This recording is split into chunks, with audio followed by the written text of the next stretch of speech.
الله من الشیطان الرجیم. بسم الله الرحمن الرحیم. الحمد لله والصلاة والسلام علی رسول الله صلی الله علیه و سلم. همیشه حمد الله را بگوییم، ثنا و صفت و شکر بر الله بکنیم که الله متعال ما و شما را توفیق نصیب کرد که مهمان الله باشیم، در خانه الله باشیم، کتاب الله را بخوانیم و معنای کتاب الله را بخوانیم. و در سپاره 28 الحمدلله به توفیق الله در سوره التغابن رسیدیم. و سوره التغابن ایره وجه تسمیشی است که تغابن میگن به خاطر ازی که امو روز قیامت است که در اونجا انسانهایی که غبن کردن، غلطی کردن، گناه کردن، جرم کردن، بدبختی کردن، با انسانهای موحد، یکتاپرست، راست، صادق، مخلص، اینجا اینا جدا میشه و بین از اونا فاصله ایجاد میشه. و این سوره را مدنی میگن و ما و شما گفتیم که در سوره های مدنی احکام الله متعال، شریعت الله متعال، نظام های سیاسی، اقتصادی، اجتماعی، فرهنگی، مالی، نظامی و تمام نظام های اسلام در اینجا در سوره های مدنی بیان میشه. اعوذ بالله من الشیطان الرجیم. بسم الله الرحمن الرحیم. یسبح لله ما فی السماوات و ما فی الارض. الله متعال آیت شریف در آغاز چند سوره تکرار میکنه که ای مسلمان ها تسبیح میگن و با پاکی یاد میکنن الله متعال را.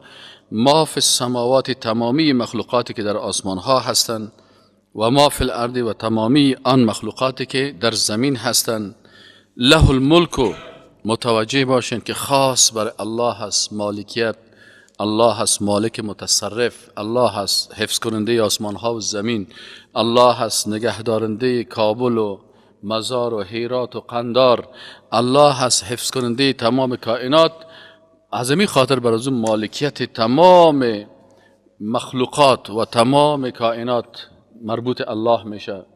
وله الحمد، و بر از او ثنا و صفت و پاکی خاص بر از او هست. و هو علی کل شیء قدیر، و الله متعال به هر چیز قدرتمند است.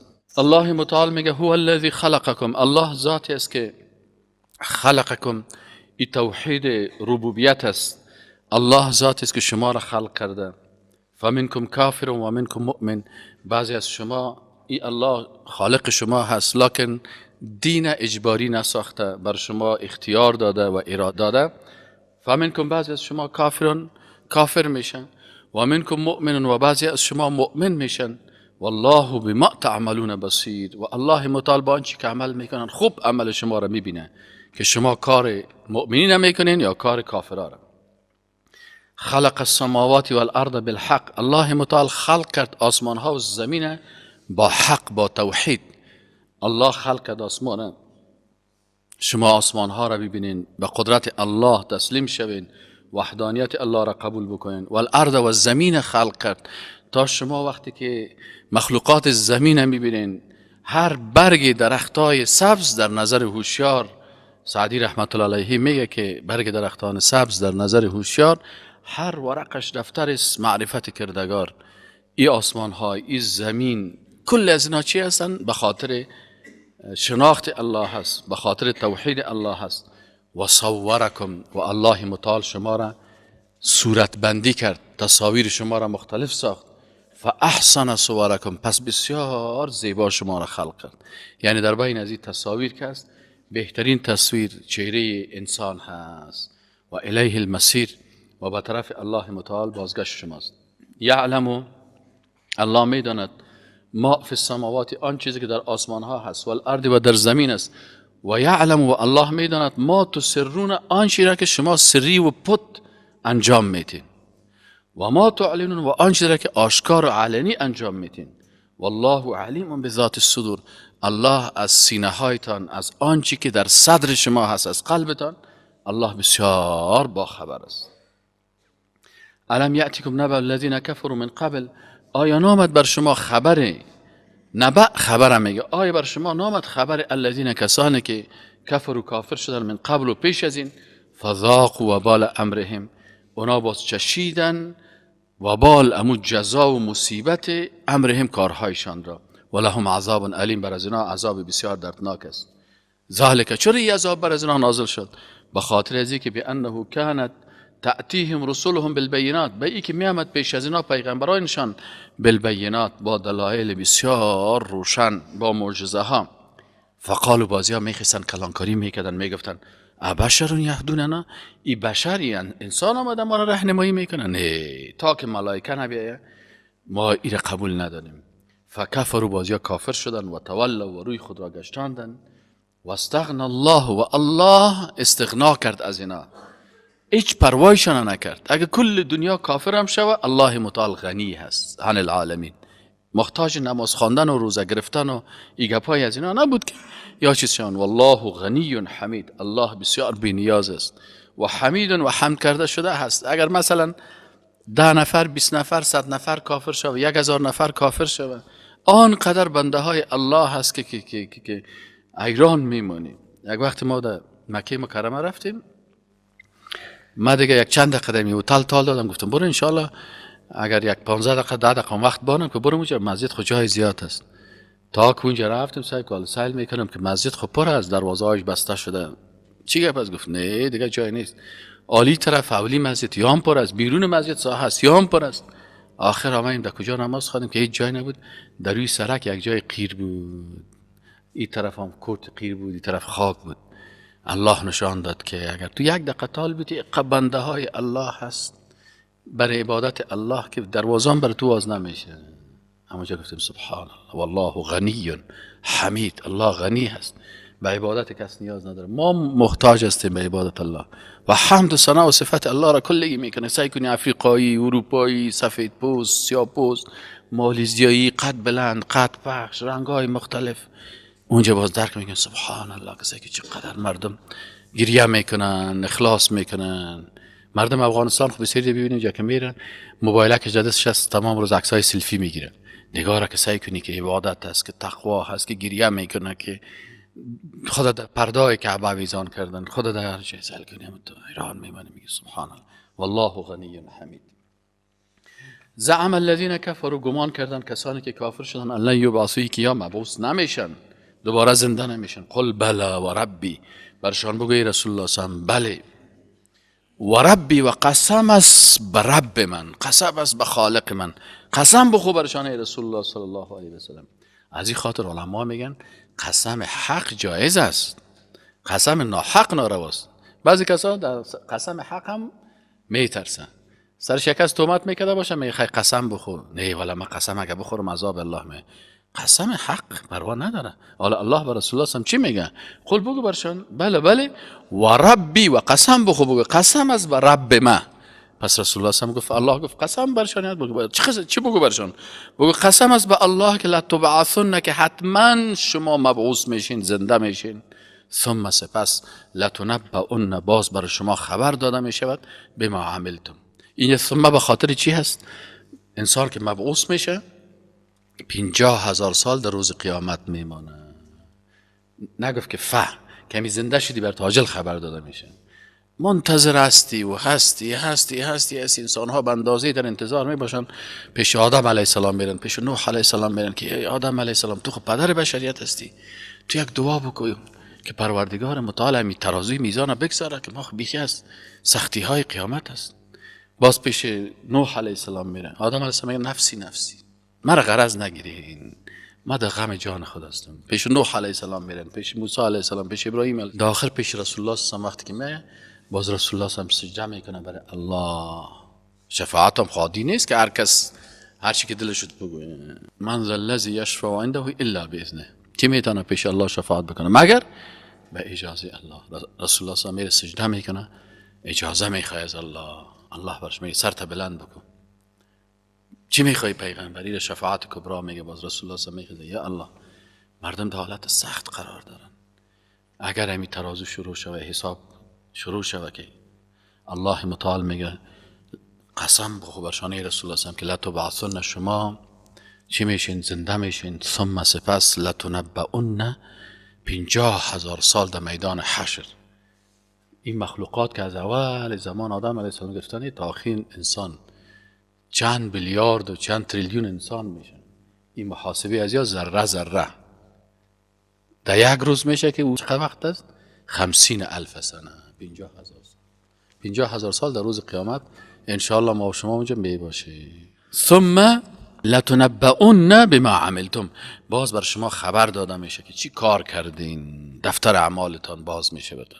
و ذلک علی الله یسیر، این پیش الله بسیار آسان است، بر شما سخت معلوم میشه. فآمنوا، پس ایمان برین، ایمان حقیقی با یقین، بالله، به الله و رسوله و به رسول الله صلی الله علیه و سلم، و النور الذی انزلنا، این قرآنی که این الله گفته روشنایی هست، به این روشنایی، به این نور که ما ایره نازل کردیم. الله بما تعملون خبیر، الله با آنچه که عمل میکنین بسیار با خبر است. یوم، روز قیامت، یجمعکم، جمع میکند شما را الله متعال، یوم الجمع، به روز جمع که این روز قیامت میگه. ذالک یوم التغابن، این روز تغابن است. اینی روز حقیقی است که کسی که غبن کرده، بدی کرده، زشتی کرده و کسی که نیکی کرده، بعضی علما ایره به نام روز چی میگن؟ روز حقیقی بردن و باختن. روز حقیقی است که اینجا باز کی برباد میشه و کی حقیقتا نجات پیدا میکنه. و من یؤمن بالله و یعمل صالحا، و کسی که ایمان داشته باشه به الله و اعمال صالحه بکنه، الله متعال میگه جگر خود نباشه، یکفر عنه سیئاته، دور کرده میشود از او چی؟ گناهایش، و یدخله، و ایره داخل میکنه الله متعال جنات، در جنت هایی که تجری من تحت الانهار، در زیر باغها و قصرهای از اینا چیز جویبارها جریان دارن. این موقت است، الله میگه نه، خالدین فیها ابدا، همیشه همینجا می باشن. ذالک الفوز العظیم، اینی کامیابی بزرگ است که در اینجا انسان نجات پیدا کنه. والذین کفروا، اما کسانی که کافر شدن و کذبوا بآیاتنا، و تکذیب کردن به آیات ما، اولئک اصحاب النار، یا اهل دوزخ هستن، خالدین فیها، همیشه می باشن در امی دوزخ، و بئس المصیر، بسیار بد جای است امی جای رفتن از اینا. بعضی کساس میگه بر ما مصیبت ها میرسه، سختی ها میرسه. الله متعال میگه ما اصاب من مصیبت، هیچ مصیبت نمیرسه الا باذن الله، مگر به حکم الله. در مصیبت ها امتحان است. و من یؤمن بالله، و کسی که ایمان داشته باشه به الله، یهدی قلبه، الله هدایت میکنه قلب ازوره. هر قدر که سرش مصیبت زیاد آمد، به مو اندازه صبر میکنه، شکر میکنه. چرا؟ دوستای الله در مرض شکر میکنن. گفتن در مرض شکر میکنی؟ گفت شکر الحمدلله که مریض هستن.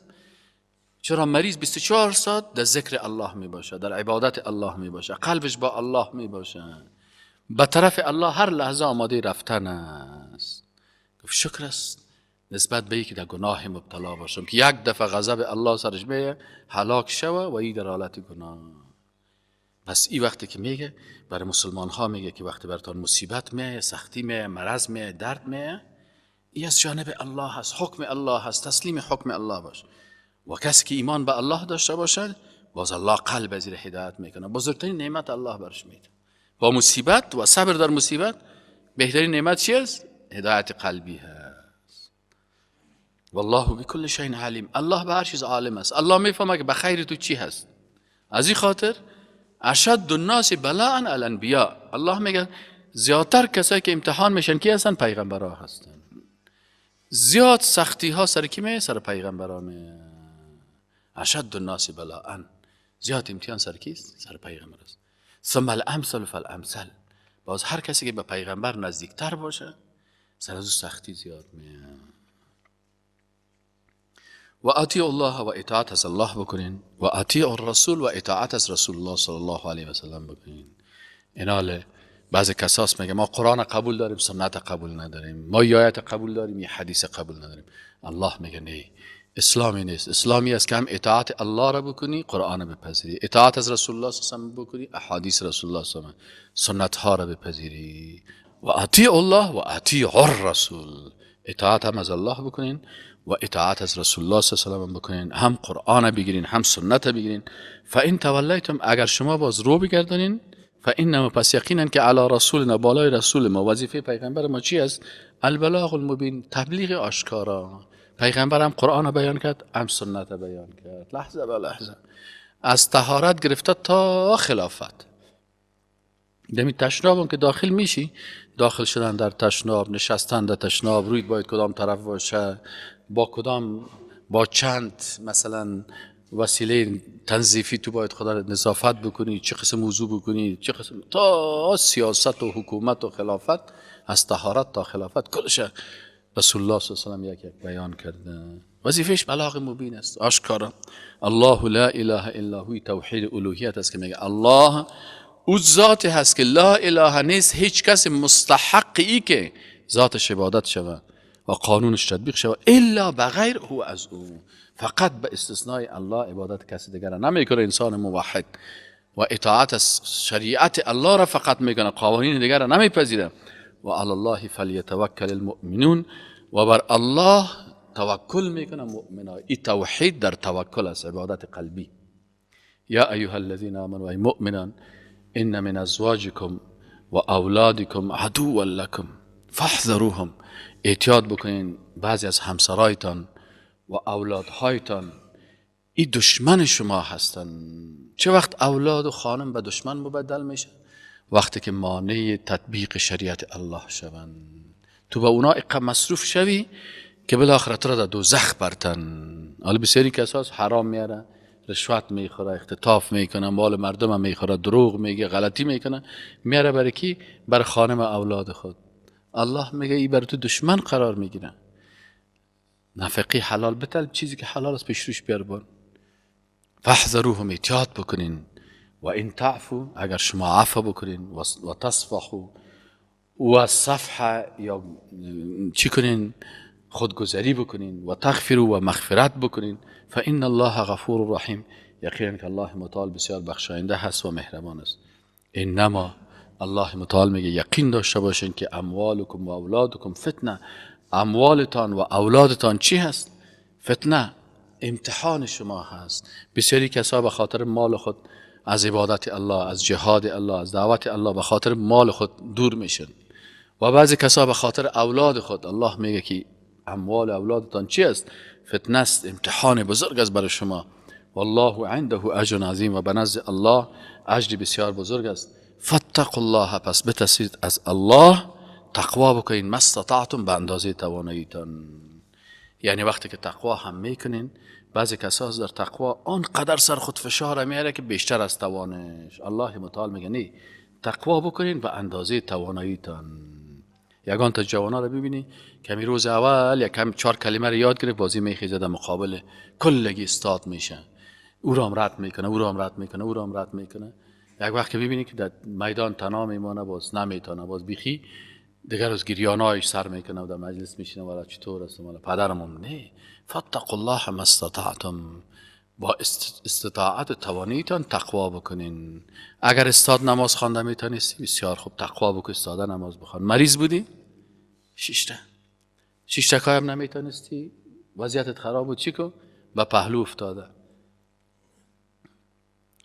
مریض بودی، اجازه بود که روزه را بخوری، بخور. یگانه که ببین گرده های خدا ما کم گرفته در رمضان، دکتر برش میگه هر لحظه باید یک گلاس تو بخوری، بسیار گردای سنگ داره تا کی بفته، روزه نگی. این میگه نه من نمیمانم. الله میگه این کار نکن. تقوا به اندازه چی است؟ استطاعت و توانایی هست. باز اگر استطاعت داری، خدا باز به دیوانگی نزن دیگه. بعضی کسا باز خوب استطاعت داره، باز برعکس است. یگان یکی مریض است، 6 تکایی نماز خوانده نمیتونه، خدا به زور سر چوب گرفته دیگه استاد است نماز میخونه. این کارم نکن. بعضی دیگر رو ببینید که خوب جوان است، خوب قدرت داره، خوب توانایی داره، خوب اندام داره، قرار 6 تا مستضعفین. این دیگه صاحبه چم تو دانه کشواز ماندم، من دیگه همی دمی کنجکی 6 نماز میخونم. نه، تو جوان هستی، تو باید با اندازه تواناییت الله از تو چی میکنه؟ تو را محاسبه میکنه. تو مثل رویش سفید و رخ نیستی، مثل ضعیف وار نیستی. بنابراین مسئولیت های جوان ها 70 و چند شعبه ایمان است، در کلش باید امتحان بتی، در کلش نمره داشته باشی. باز اگر یک ریش سفید ضعیف و مریض و نابینا حکم علیده داره، باز حکم تو قوی تر است. فاتقوا الله ما استطعتم، به اندازه استطاعتتان. واسمعوا و بشنوین و اطیعوا و اطاعت بکنین از الله. و انفقوا و نفقه بکنید خیر لانفسکم، بسیار خوب است برای نفسایتان. و من یوق شح نفسه، و هر کسی که یوق وقایه بکنه خدا نگه بدارد از چی؟ از شح نفسه، از بخیلی نفسش. فاولئک هم المفلحون، یعنی اینیا کامیاب هستند. بخیلی چی است؟ پیسه داره در راه الله، در مسجد الله، در دارالایتام، در جهاد، در صدقات، در یتیم بیوه، جیبای خدا بسته کردن. الله متعال میگه اونو کسایی که بخیلی خدا وسو کرد، یعنی جیبای خدا که دوخته اونو را واز کرد، اونو باز کامیاب است. متوجه هستین؟ ان تقرضوا الله قرضا حسنا، اگر شما قرض بتین به یک مسکین و فقیر، مثل که قرض برای کی دادین؟ به الله دادین. الله متعال میگه که این باز قرض حسنه میگه که در مقابل از چیز طلب نکردین، یضاعف لکم، الله متعال باز این دوچند میسازه، ثواب از را و یغفر لکم، و شما را مغفرت میکنه. والله شکور حلیم، الله بسیار قدردان هست و حلیم و بسیار بردبار است. عالم الغیب و الشهاده، عالم غیب و آشکارا هست. العزیز الحکیم، غالب با حکمت است.